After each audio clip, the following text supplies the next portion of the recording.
നമ്മളെ മക്കൾക്ക് നമ്മൾ മാതൃകയാവണം. പ്രിയപ്പെട്ട ഉമ്മമാരെ, നിങ്ങൾ എന്ത് ചെയ്യണം? ഒരു വെള്ളിയാഴ്ച രാവൊക്കെ വരുമ്പം, അല്ലെങ്കിൽ വിശേഷാൽ ദിവസങ്ങളൊക്കെ വരുമ്പം മക്കളെയൊക്കെ ഒന്ന് അടുത്തേക്ക് വിളിക്കാം. ആ അടുത്തേക്ക് വിളിച്ചിട്ട് ആ കുട്ടികളോട് നിങ്ങളുടെ ഉമ്മയെ സംബന്ധിച്ച് ചെറിയൊരു കഥ പറഞ്ഞു കൊടുക്കുക. വാപ്പാൻ്റെ എന്തെങ്കിലും ഒരു ചരിത്രം പറയാം.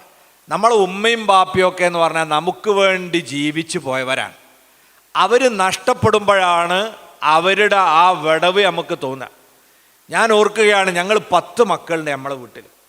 എൻ്റെ ഉപ്പ 10 ആളുടെ വീട് നിർമ്മാണത്തിനും വാപ്പയാണ്. ഒന്നും നമ്മൾ അറിയലില്ല, എല്ലാ സംഗതിക്കും വാപ്പ ഉണ്ടാവും. നമ്മളെ നികുതി അടക്കാനാണെങ്കിൽ അത് വാപ്പ അടച്ചിട്ടുണ്ടാവും. വേറെ എന്ത് സംഗതി വേണമെങ്കിലും വാപ്പ നോക്കും. നമ്മളൊന്നും അറിയേണ്ടിയിരുന്നില്ല. ഇന്ന് വാപ്പ വിട പറഞ്ഞു. അല്ലാഹു തആല നമ്മളൊക്കെ മരിച്ചുപോയ മാതാപിതാക്കളെ ഖബർ സ്വർഗ്ഗത്തോപ്പാക്കി കൊടുക്കുമാറാകട്ടെ. ഇപ്പോഴാണ് നമ്മളതിൻ്റെ വിഷമറിയണം. അവർ നമുക്ക് വേണ്ടി ജീവിച്ചവരായിരുന്നു. അങ്ങനെ ജീവിച്ച ഉമ്മയുടെയും ബാപ്പയുടെയും ഒക്കെ ജീവിതത്തിലെ ഓരോരോ ഏടുകൾ നമ്മളെ പുതിയ തലമുറക്ക് നമ്മൾ പറഞ്ഞു കൊടുക്കണം. അവർക്കൊന്നും തീരെ അത് അറിയില്ല. അവരൊക്കെ സഹിച്ച ത്യാഗങ്ങളും നമ്മളെ പോറ്റാൻ വേണ്ടി അവർ കഷ്ടപ്പെട്ട പെടാപാടുകളും അവരൊക്കെ ജീവിച്ച കാലത്ത് ഇന്ന് നമ്മൾ അനുഭവിക്കുന്ന സൗകര്യങ്ങളുടെ 1000-ലൊരംശം പോലും ഉണ്ടായിരുന്നില്ല. അത്ര കഷ്ടപ്പെട്ടാണ് അവർ നമ്മളൊക്കെ പോറ്റിയിട്ടുള്ളത്. വൈകുന്നേരം ആകുമ്പോൾ അന്നൊക്കെ വാപ്പമാർ, പൊതുവിൽ നമ്മളെ നാട്ടിലെ അവസ്ഥ, വാപ്പാർ ജോലിക്ക് പോയിട്ട് വേണം അന്നാന്ന് നമുക്ക് എന്തെങ്കിലും കിട്ടണമെങ്കിൽ. ഉച്ചകത്ത് അരിയുള്ളവന് വൈകുന്നേരം അരി ഉണ്ടായിക്കൊള്ളുന്നില്ല. വൈകുന്നേരം പുരയിലെന്തെങ്കിലും ഉണ്ടാക്കണമെങ്കിൽ വാപ്പ പണിഞ്ഞു വരണം. ഇന്നത്തെ അരി 2 മണിയാകുമ്പോഴേക്കൊന്നും പണി തീരൂല. 6-7 മണി കഴിഞ്ഞ് പിന്നെ മഗ്‌രിബ് നിസ്കരിച്ച് അവിടുന്ന് വരുമ്പം അവരെ മുണ്ടിൻ്റെ തലക്കൽ എന്താ ഉള്ളതെന്നാണ് ഇങ്ങനെ നോക്കി നിൽക്കുക. ആ മുണ്ടിൻ്റെ തലക്കൽ അരി ഉണ്ടെങ്കിൽ പുരയുള്ളവർക്കൊക്കെ സന്തോഷമാണ്. അരിക്ക് വകയൊന്നും കിട്ടിയില്ലേ, എന്നാൽ എല്ലാവർക്കും വലിയ ദുഃഖമാണ്. അങ്ങനെ അവരെ ആശ്രയിച്ച് ജീവിച്ചവരാണ് നമ്മൾ. ഞാൻ ഓർക്കുകയാണ്, ഉമ്മ മരിക്കണേ 2 കൊല്ലമായി മരിച്ചിട്ട് അതിന് മുമ്പ് ഉള്ള നോമ്പോറ ഞങ്ങൾ സംഘടിപ്പിച്ച ഉമ്മ അങ്ങനെ ഒരു കഥ പറഞ്ഞു. അവർ നോമ്പ് തുറക്കാനൊക്കെ കഷ്ടപ്പെട്ട പ്രയാസങ്ങൾ. നമ്മളെ കോമാങ്ങാറിൻ്റെ സാധനം ഉണ്ടല്ലോ, പച്ച മാങ്ങ. ഈ മാങ്ങ ഉപ്പിട്ട് പുഴുങ്ങിയിട്ട് അതുകൊണ്ട് നോമ്പ് തുറന്ന ദിവസം ഉണ്ട് അത്രേ. അവരൊക്കെ കാലഘട്ടത്തിൽ കുട്ടിക്കാലത്തൊക്കെ അങ്ങനെയായിരുന്നു പ്രയാസങ്ങൾ. അരി കിട്ടാനുണ്ടാവില്ല.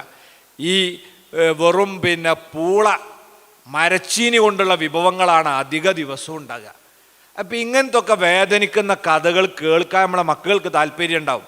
എന്നിട്ട് ആ മക്കളോട് പറയാം, ഇന്ന് ആ ഉമ്മ ഖബറിലാണ്, നമ്മൾ ജീവിക്കുന്നത് ഏശിയുള്ള പുരയിലാണ്. ആ ഉമ്മാക്ക് ഈ ഏശിയുള്ള വീടിനേക്കാൾ ഹൈറായ വീടായി ഉമ്മൻ്റെ ഖബറ് മാറണമെങ്കിൽ ഉമ്മക്ക് വേണ്ടി നമ്മളൊരു യാസീൻ ഓതണം, നമ്മളൊരു ഫാത്തിഹ ഓതണം. അങ്ങനെ 7 മിനിറ്റ് ഉണ്ടായാലും ഒരു യാസീൻ ഓതാം. ഫാത്തിഹ അടക്കം എല്ലാം കൂടി ഓതാൻ 10 മിനിറ്റാണ്. അത് ഉപയോഗിച്ച് നമ്മളും കുട്ടികളും കൂടി നമ്മളെ ഉമ്മക്കും ബാപ്പക്കും വേണ്ടി ഇന്ന് ഒരു യാസീൻ ഓതുന്നുണ്ടെങ്കിൽ ആ മാതൃക നമ്മളിൽ നിന്ന് കിട്ടിയെങ്കിലേ നമ്മൾ മരിച്ചു പോയാൽ പേരമക്കളെ കൂട്ടിയിരുത്തി ഇതുപോലെ അവർ യാസീൻ ഓതൂ. അതാണ് വജഅൽനാലിൽ മുത്തഖീന ഇമാമ. നമ്മൾ നല്ല ജീവിതം നയിക്കുന്നവർക്ക് മാതൃക കാണിക്കണം.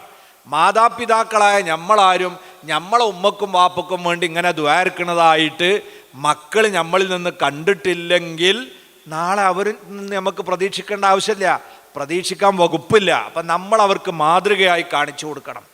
ഇതുപോലെ നിങ്ങളൊരു സ്വതക്ക ചെയ്യുകയാണ്. നമ്മളെ നാട്ടിലെ പള്ളി നിർമ്മിക്കുന്നു, അല്ലെങ്കിൽ നമ്മളെ സ്ഥാപനം ഉണ്ടാക്കണം, മദ്രസ ഉണ്ടാക്കുന്നു, അതിലേക്ക് നിങ്ങളൊരു 10,000 ഉറുപ്യ സ്വതക്ക ചെയ്യുകയാണെങ്കിൽ നമ്മളെന്താ ചെയ്യേണ്ടത്? നമ്മൾ സ്വകാര്യമായി പള്ളി കമ്മിറ്റിൻ്റെ സെക്രട്ടറിൻ്റെ കയ്യിൽ കൊടുക്കരുത്. നമ്മളെന്ത് ചെയ്യണം?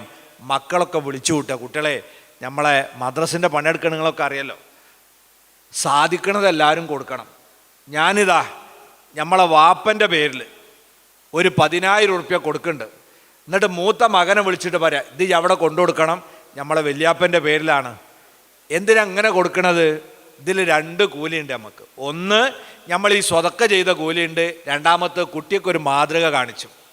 ഇനി നമ്മൾ മരണപ്പെട്ട് കഴിഞ്ഞാൽ നമ്മളെ മരണശേഷവും നമ്മളെ മക്കൾക്ക് നമ്മളെ കരുതി ഒരു സ്വതക്ക ചെയ്യാൻ തോന്നിക്കണമെങ്കിൽ എന്ത് വേണം? നമ്മളെത്തുന്നൊരു മാതൃക ഉണ്ടാകണ്ടേ? ആ മാതൃക നമ്മൾ കാണിച്ചു കൊടുക്കുമ്പോഴാണ് ഇത് ആവർത്തിച്ച് നമ്മളെ കുടുംബത്തിൽ നിലനിൽക്കുക. വെള്ളിയാഴ്ച നമ്മൾ ജുമയ്ക്ക് പള്ളിയിൽ പോയാൽ നമ്മൾ മക്കളോട് പറയണം, കുട്ടികളെ ജുമ കഴിഞ്ഞാട് പായരുതിട്ട് അവിടെ നിൽക്കണം നിങ്ങൾ. എന്നിട്ട് ആ കുട്ടികളെയും കൂട്ടി നമ്മൾ കബറിമ്പുറത്ത് പോവുകയാണ്. ഉമ്മാൻ്റെ കബറിൻ്റെ അടുത്ത് ഇങ്ങനെ നിന്ന് നമ്മളെ കണ്ണിങ്ങനെ നിറയുന്ന നമ്മളെ മക്കൾ കാണണം. അങ്ങനെ കണ്ട മക്കൾ മാത്രമേ നാളെ നമ്മൾ മരണപ്പെട്ട് കഴിഞ്ഞാൽ നമ്മളെ പേരക്കുട്ടികളെയും കൂട്ടി നമ്മളെ കബറിൻ്റെ അടുക്കലേക്ക് ആ കുട്ടികൾ വരികയുള്ളൂ. അങ്ങനെയുള്ള മാതൃക നമ്മളെ കുടുംബത്തിന് നമ്മൾ പകർന്നു കൊടുക്കാൻ തയ്യാറാകണം.